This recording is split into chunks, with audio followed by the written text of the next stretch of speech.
আপনি যদি ভাবেন লাল চন্দনই পৃথিবীর সবচেয়ে দামি কাঠ, তাহলে আপনি ভুল করছেন। কারণ আফ্রিকার এক রহস্যময় গাছ আফ্রিকান ব্ল্যাক উড, যার কাঠের দাম লাল চন্দনের চেয়েও 10 গুণ বেশি। প্রতি কেজি কাঠের দাম শুনলে অবাক হবেন, মাত্র 8 থেকে 10 লাখ টাকা পর্যন্ত। একটা পূর্ণবয়স্ক গাছ কাটা মানেই আপনি কোটিপতি হয়ে যেতে পারেন। তাহলে প্রশ্ন হলো, সবাই এই গাছ লাগিয়ে কোটিপতি হয়ে যাচ্ছে না কেন? উত্তরটা সহজ না।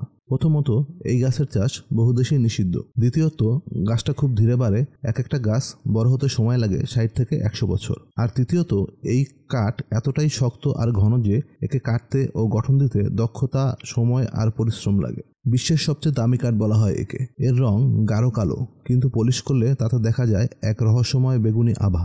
আর কাঠ এত ভারী ও ঘন যে পানিতে ফেললেও ভাসে না, ডুবে যায়। এই কাঠ দিয়ে তৈরি বাদ্যযন্ত্র যেমন ক্লারিনেট, ওব, ব্যাকপাইপ দিয়ে তৈরি হয় পৃথিবীর সবচেয়ে মোলায়েম ও গভীর সুর। এই জন্য ইউরোপ আমেরিকার বড় বড় মিউজিক কোম্পানিগুলো এখনও এই কাঠের উপর নির্ভর করে। 1 ঘনমিটার কাঠের দাম $10,000-এরও বেশি, আর একটা ছোট ব্লকও বিক্রি হয় $100 থেকে $500। এই কাঠের চাহিদা এতটাই বেড়েছে যে আফ্রিকার অনেক জঙ্গল এখন এই গাছের জন্য উজাড় হয়ে যাচ্ছে।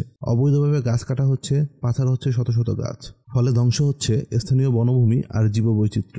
আগে এই গাছ শুধু আসবাবপত্র বা খোদাইয়ের কাজে ব্যবহৃত হতো, কিন্তু যখন ইউরোপীয় বাদ্যযন্ত্র নির্মাতারা এর সুরের গুণ খুঁজে পায়, তখন থেকেই এর দাম আকাশ ছোঁয়া। আজ এই কাঠ শুধু বাণিজ্যিক সম্পদ নয়, এটি এক প্রকার পরিবেশ সংকট। তবে আসার কথা হচ্ছে, কিছু সংস্থা যেমন African black wood conversion project এখন গাছ সংরক্ষণের উদ্যোগ নিচ্ছে। গাছ লাগানো হচ্ছে, বন রক্ষার পরিকল্পনা নেওয়া হয়েছে, স্থানীয়দের প্রশিক্ষণ দিয়ে বিকল্প জীবিকা তৈরি করা হচ্ছে যেন বন ধ্বংস না হয়। এমনকি কিছু বাদ্যযন্ত্র কোম্পানি বিকল্প উপাদানও ব্যবহার শুরু করেছে। আফ্রিকান ব্ল্যাক উডের গল্প কেবল দামের নয়, এটা প্রকৃতি, অর্থনীতি আর লোভের সংঘাতের গল্প। একবার ভাবুন, যখন এই কাঠের তৈরি বাদ্যযন্ত্র বাজে, তখন শুধু সুর নয়, প্রতিধ্বনিত হয় একটা জঙ্গল, একটা গাছ আর হারিয়ে যাওয়া জীবনের ইতিহাস। এখনই যদি গাছটিকে বাঁচাতে না পারি, ভবিষ্যতে এই প্রতিধ্বনি হয়তো আর শোনা যাবে না।